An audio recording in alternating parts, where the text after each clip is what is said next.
Mad Max, starring Mel Gibson. Hugh Keays-Byrne. Joanne Samuel.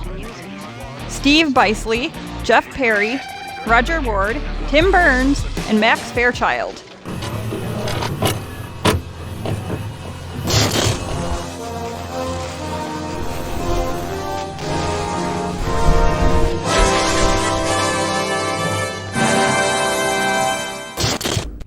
So here we are, original Throwback Thursday. It's the first episode ever, and it's a film that you said off camera was torture. What were your words exactly? That it was torture watching this. When I watched it in 1980 when it first came out, I didn't like it. And I can honestly say, reviewing it again, I affirm that fact that I still don't like it. Yeah. Well, Sherry, the first episode, this should be a good time. For us anyway. I don't know if it will be for anybody that's watching or listening, but it is going to be fun. I love conversations. You know that. I had a conversation with you on one of my other podcasts a long time ago about some of your life events, and that was how we got to know each other and stuff. So here we are. It's fun to be back. It is. I'm excited. You did like one of the first few episodes too as a guest. For Dune, and yeah, the new one, second part of the new one's coming out. Yes, I know, that's exciting. And stuff. Looking forward to that one. That'll be fun. I did not see this in 1980 as I was young. Thanks, man. I was alive. God. But I was young. It's. I should say this too. It's 1980 that we're reviewing. So we're going to do 13 1980 movies. This actually was released in 79. The problem was, for me, I had to decide, laying this all out, well, what happens if it was released late in 79? You know, that's a movie that was very influential in 1980 and things like that. So what I decided to do, and I sent you the information, was what the box office did in 1980. Yeah. So we're actually going off of what box office of 1980 and how they hit. Whereas a film early on in 79 would never make the 1980 and things like that. So that's where it is. I think what was really impressive to me about this movie, like we discussed earlier, even though it has that apocalyptic dystopian type feel to it, what they did with having such a little budget. I mean, they only had $9 million, a very small budget to start this. $350,000. Yeah, I mean, and now they got the day. Yeah, and now they grossed $100 million. I mean, that was wow. Yeah, that's pretty crazy. It is. So this, even though you didn't like it, this obviously was a huge success.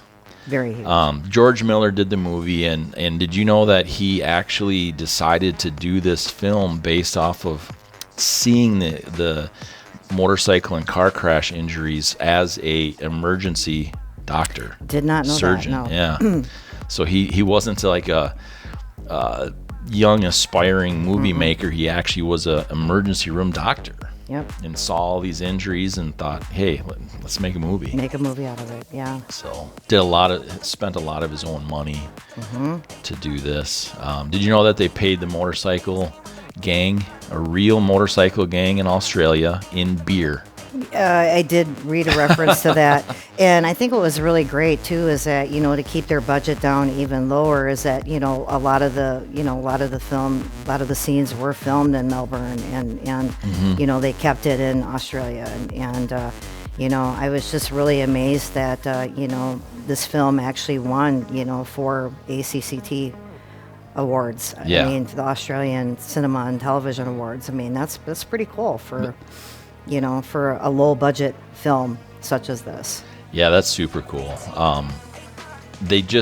So I've said this on this podcast a lot. So many movies now are made to make money, period. There's no art in it. There's no passion in it. Not all of the movies, but a lot of them. A lot of them. And you have a film like this, and it's just clear there was a lot of passion in here. I mean, you remember that scene with the motorcycle flying down the road? The cinematographer took a camera. They were doing literally 110 miles an hour down the road while he was filming. Filming that, yeah. And he's like, that's some passion right there to me. He's like, I know my life's at risk. He's Yeah. on the back of a motorcycle filming. Well, and I think all that kind of made it really real too. It wasn't a doctored up green screen type trick. I mean, it was real. The stunts in this movie are pretty phenomenal. Yeah. You see that danger, I mean, that's one thing that I really did appreciate with this is that, the motorcycle gang and the character, they're vicious. Yes. There was that raw violence there. I was like, wow. Because they were like a real motorcycle They were a real gang. motorcycle gang. Obviously, there were some of the actors and stuff. I mean, Tim Burns was one of the actors as Johnny the Boy. Johnny the Toy, yeah. Yeah. And then I really liked, I have to say, Toe Cutter. Hugh Byrne. Hugh Byrne. I really referenced him to, he kind of reminds me of that Charles Manson charismatic, having anybody follow you, but, genius but insane. Right. Very, very much. Perfect, Knight Rider being the antagonist to get this whole movie rolling. Yeah. Perfect. Him and his girlfriend. Crazy. Yeah. Crazy. Yeah. Yeah. So, yeah. You said who was your favorite character? Actually, it was Goose. Yeah. I really liked Goose just because, Goose was fun-loving. He was charismatic in his own way. Just, I don't know, he would just kind of want to be somebody I would kind of like to hang out with. Yeah. He's kind of goofy and whatever. Mel Gibson, I know, I spoke to you earlier about this too. He didn't do a lot of talking in there. And I know that George Miller, that was kind of intentional on his part. Yeah. We're used to the Mel Gibson of today. Very much different. But yeah, it was kind of weird to not see him talking as much. But I get because he's supposed to be the character. He's Mad Max. Right. Angry, mad at the world. But what I really loved about his character too is that you saw the empathy come out when it came to his wife Joanne and his son Samuel. Yeah. Then you saw that empathetic piece, but the rest of it was just hardcore, just hardcore Mel Gibson, vigilante, getting it done kind of thing. Yeah. Yeah. So you like cars at all? I do. I know you're a bike person. I mean, Harley Davidson shirt, but yes. so in this, that Interceptor that he drives, the yellow one. The yellow one, yep. That was a real former police interceptor. Oh, wow. Okay. Yeah, and from the Melbourne area. And they spent $35,000 on it. Whew. Mel Gibson got $10,000 to do the movie. Wow. So just that car alone was 3.5 times what he was paid. Wow. Yeah. So I thought that was pretty interesting Priorities. as a car. Yeah, I know. Exactly. I mean, that's awesome. I mean, that is kind of awesome. You're paying more for the car than you are the actor. Yeah, I know. That's awesome. Mel, he's not originally from Australia. He did live there from 12 years old to an adult. Oh, okay. And stuff. So his accent is real. I don't know. Did you watch the American dubbed version maybe? I watched the... Yeah, so it's the more American accent. Mm-hmm. There's actually a version. It's the actual Australian dubbed version with all the thick accents. Oh, okay. It's pretty hard to understand some of it because the sound isn't as good and some of that, but I watched it in that version probably 7 or 8 years ago, and it was like, wow, that's wild to hear how thick his accent was and stuff like that. And it's really weird. I mean, just kind of on an offshoot, some of the American actors that are literally, like Hugh Laurie and Charlie Hunnam, they're British. Yeah. And then they're talking American. Right. It's really weird. I know. Have you ever tried to do like for fun an accent, like a British accent? I have tried. I can't do it. I can't do it. I used to do Yoda when my kids were little. Oh, God. You know, I could actually get that. You could get, it was pretty good. Like, seriously. Could never do it anymore. Yeah, but I would mean, practice for my kids, and it's like anything. You practice, you can get it. Yeah. But that's some massive dedication. It is. To change your whole accent to. It's crazy. Yeah, well, and it was really weird too. You know, like the Sons of Anarchy guy, Charlie Hunnam. You know, doing an American accent, and then he goes into King Arthur, where he's British again. Right. You know, it's kind of it's amazing how they can switch up their, and you know they speak perfect. Yeah. You wouldn't know. Yeah, exactly. Yeah, it is pretty wild. Yeah. It's pretty fun. There was some really incredible, like, when you see this film and what it is today, there are some really incredible things that they really did back then. Like, so the props, they didn't have enough money to like have a prop house. So the guns, the prop guns and knives and all that the biker gang has, they would take those home with them, right? And so George Miller like wrote this letter for each of them. So if they were to get pulled over, because Australia is a big no gun, if they were to get pulled over, whatever, on their way to come and film, they had this letter that said, "Hey, a movie." Yeah, exactly. Like, hey, this is like for a movie. And half that contraband is their own. Right. You know, Exactly. So it's kind of like, not like they have to go far to get props. They have their own. Right. So it's pretty incredible that what they were allowed to do back then, that you could never do that. You can't do that anymore.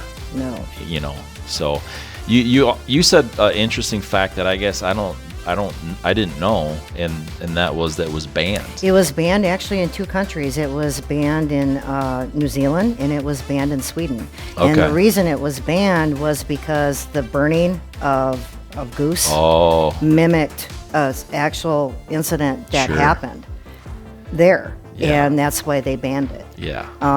You know, you would think it would be banned for the, you know, the sexual assaults and the, yeah. oh no, the burning. Yeah. You know, which is amazing because today, the movies today and TV today, that's kind of like normal. Right. You know, totally I mean, normal. that's like PG rating I now. know. No, you know, and here it's, you know, actually 2 countries banned it. So I was like really kind of shocked by that. That was is, like, wow, okay. That is shocking. You know. Wow. So yeah, I was okay. That kind of threw me. Yeah, that's I didn't know that. Yep. I don't ever remember hearing that. Yep. When they did, you know, some of the crashes and stuff like that, when they did those, I mean, they had to do all kinds of weird stuff to make that. I mean, it was real.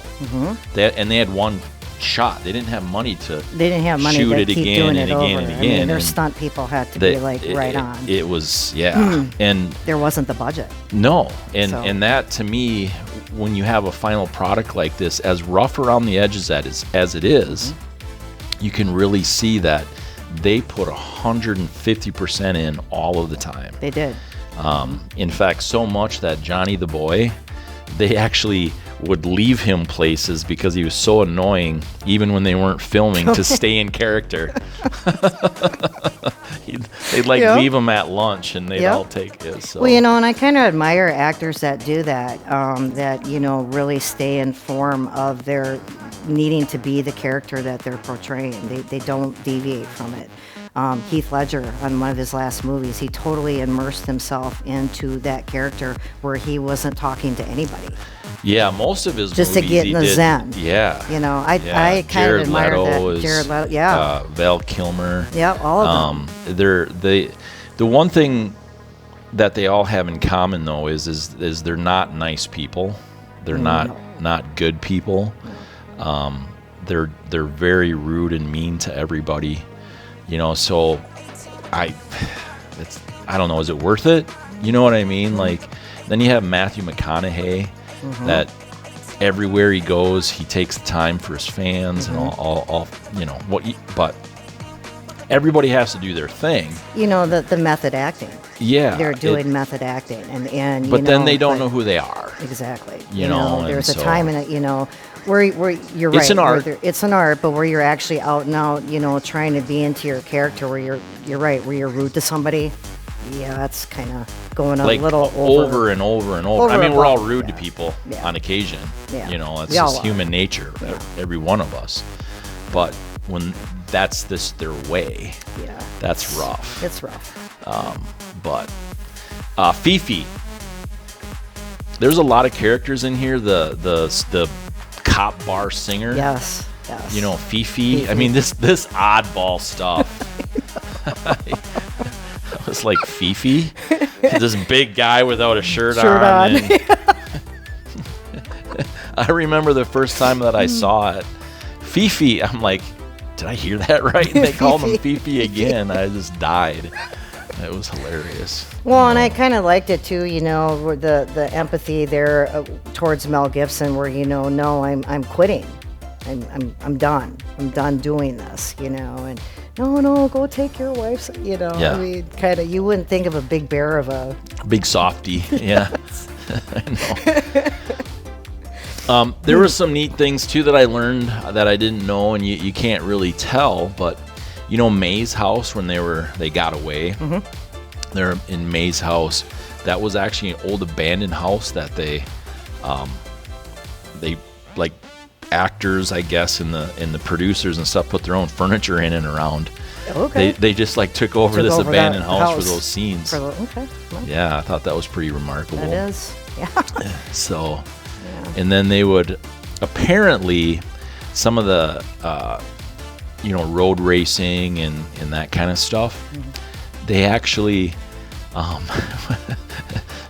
they would have somebody listen for the cops because none of it was approved. They couldn't get they it didn't have the approved. permits to have. Okay. Yeah. Wow. So they'd go out and do it and not say where Where it the was location like was going to be. right. Yeah. Wow. And they would go out and do it. That's taking a risk. Yeah, and then they would just like haul booty out of there.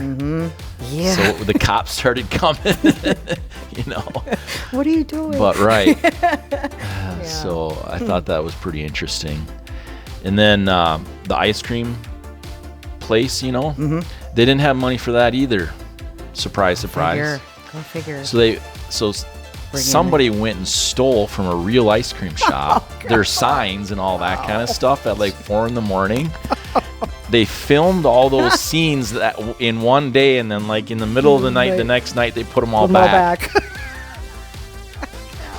You know, you just couldn't do that anymore. No, you can't. I mean, honestly, but there again, you know, you have to love the pure genius to, you know, not have the budget, but somehow make it happen. Yeah. You know, and for this to be, you know, like I said, it's not, I'm not a fan of apocalyptic type things to begin with, but, you know, honestly, to make a movie of this time on the budget that they had is incredible. Yeah. I mean, absolutely. You know, I mean, and yeah, I mean, when it first came out, I was kind of like, God, this is so boring. This isn't going anywhere. This is not going anywhere for me. And you know, so to my surprise, you know, finding out that, you know, it's a huge seller. I mean, people are flocking in droves to see this. It, you know, is phenomenal. But you know, there again too. I mean, I don't know. Maybe it's a chick thing too. But you know, I mean, I don't know. I see more guys getting into this than females. Well, yeah. I mean, other than Mad Max. I mean, you know. Yeah, right. No, and totally. I mean, I agree with that 100%. I was just talking about. Have you seen The Marvels? It was in theaters. It's the so the three. So there's Captain Marvel, and then the two other Marvel spin-off female characters or whatever. So movies like that, like Captain America and Iron Man, I mean, these types of superheroes are just geared towards men. Period. That genre, there's just a small percentage of women, and that's okay. And then you have Barbie. Totally, like, who knows who that's going towards? Did you see it? I have, no, I have not, and I honestly have no plans. No, to. right. I saw it, but I won't talk about it. But it's like they do these things, and they're trying to sell to their male audience, but it doesn't work, and then it makes them mad. But when you have a movie like this, like Mad Max, they know who they're selling to. They're going to make it to who they're selling it to. Mm-hmm. And that's fantastic. Yep. And then Mamma Mia, you know, I mean, most men aren't going to really care a whole lot for that, No, and they're so not going to go into the chick flick. Right, and so that's good. Yeah. And so I like movies like that. Well, and I think, like I said, for me, what I referenced to earlier, for me, the draw would be, ooh, it's Mel Gibson. Yeah. Young. A young Mel Gibson. And, and like with the Marvel things, okay, you got a guy looking like Thor. Right. Yeah, that's going to attract women. Jason Momoa. A few, but the typically, whole you're right. It's but the whole overall genre is geared towards men. Mm-hmm. I mean, yeah. And so when you have this and when you say that, I mean, this is totally the cars and the bikes and the violence and the guns and I mean, a guy's gonna get revved when there's a supercharger, right? Or look at that Chevelle, or they're gonna be into that. That's an ultra glide Harley.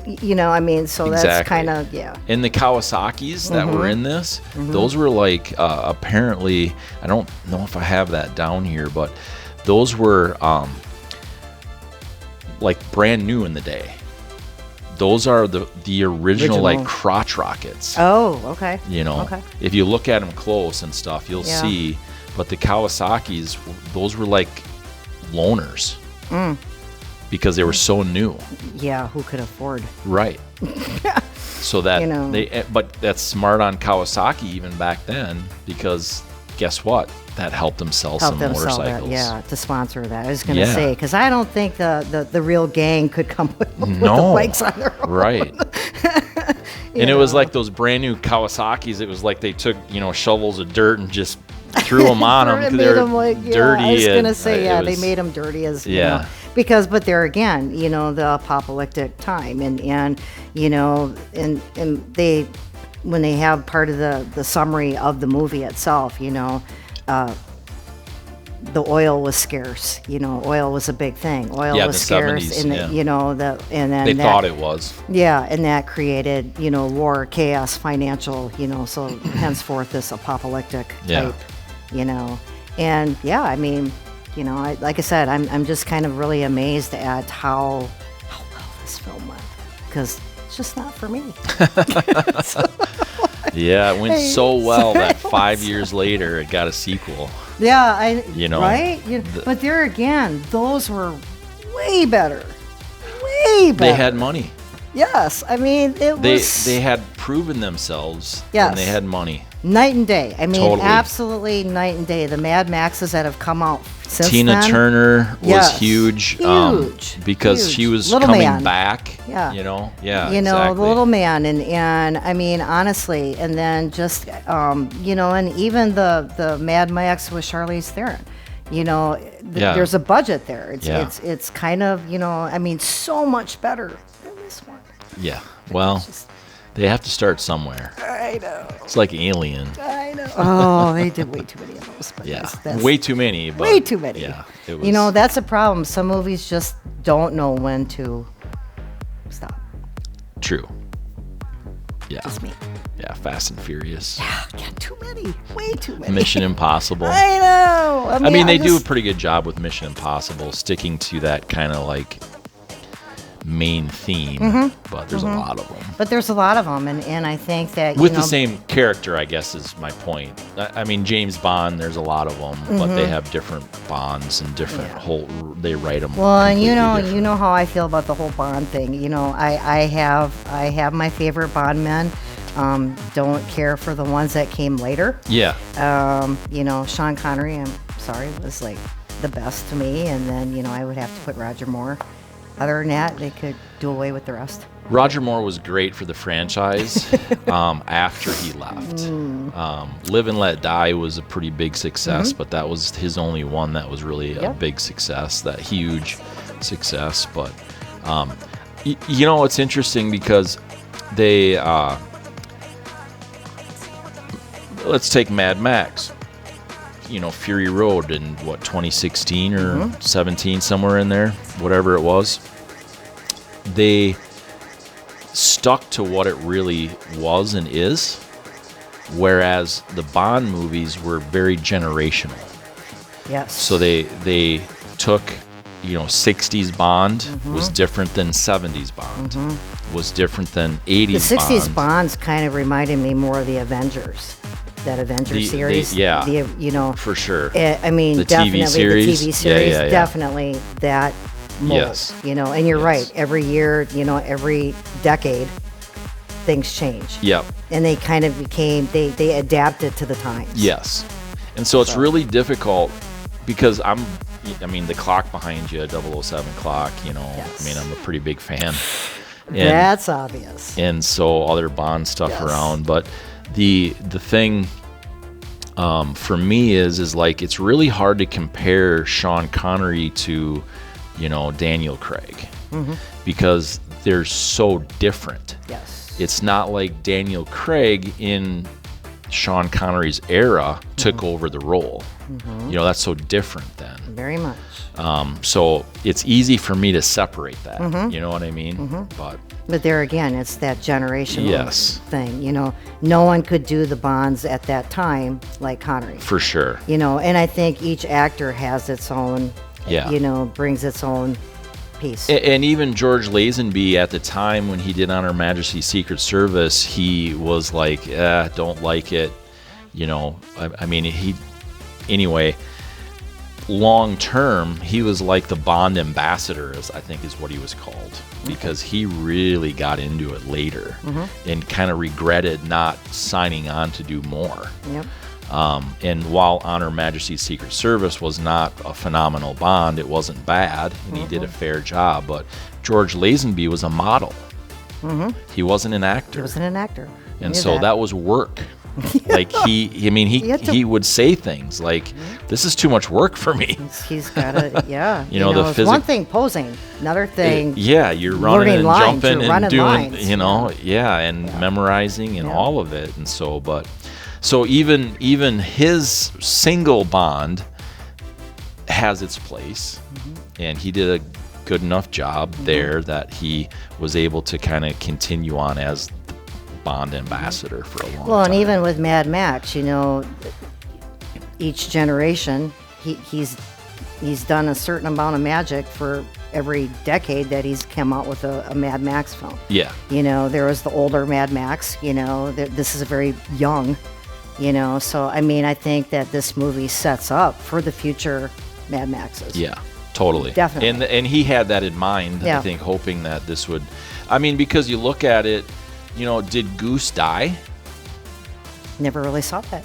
Did the wife die? Never really saw that. Never really saw that that the son got died. The kid they did say died. Yeah, well then at the end of the movie, it does say that that the wife and the son ended up dying. They say that in a script at the end of the movie. I think that was not in the original, but I guess I do remember that you said that now that you say that. Yeah. So, but yeah, you really don't know for sure, right? And honestly, some of the violence, it's not really shown. No, it's implied. Yes, all of it's implied. I love that. Yeah, you don't see somebody actually getting sexually assaulted, right? But which the is implication, good. That that would be a hard no. for me to see that. Yeah. But it's implied. Yeah. So, and I think they did a really good job with that, setting that up. Yeah. But, yes, you're absolutely right. Do you really know if Goose died? Right. So I think that these things were setting up for a future sequel. Exactly. And then did you really know that Johnny Boy actually cut his leg? Right. It's not shown. No. Yeah. So, it's, and it's genius. Yeah, it is. It's fun. It's really fun. Yeah. As absolutely. we're getting into that scene here. Yeah. You really don't see that. Yeah, exactly. It breaks away. But anyway, I don't know. That's a lot of what I had. That's kind of a lot of what I had. Like I said, I was really kind of, I definitely had, Goose was kind of my favorite character for obvious reasons. It's definitely it's something that I'm good that I've watched it again, and I think I could go the rest of my life not watching it again. So the second episode for Throwback Thursday is also another 1980, which we said earlier we're going to do 13 of them, and that's Brubaker. And you will be shocked at what I have to say about Brubaker. It will not be what you expect. I'm sure not. So that's coming up next Thursday. Okay. So hey, make sure that you comment, you like the video, you subscribe if you want to see or hear more every week, and we do appreciate the shares as well. If you have, we're going to get you into doing the email too, because that's kind of the fun thing that we do on the show. Fantastic. But right now the email is legitq@maddysmoviemix.com. We're not going to solicit you. That's just to make sure that if you really have some input, if you have something that you want us to review or whatever, that it gets to these eyes. I don't share the email. I don't sell the email. I don't solicit you for anything. But let's face it, comments are kind of hard to get to sometimes on social media. So legitq@maddysmoviemix.com. See you next time. Hammer the share button.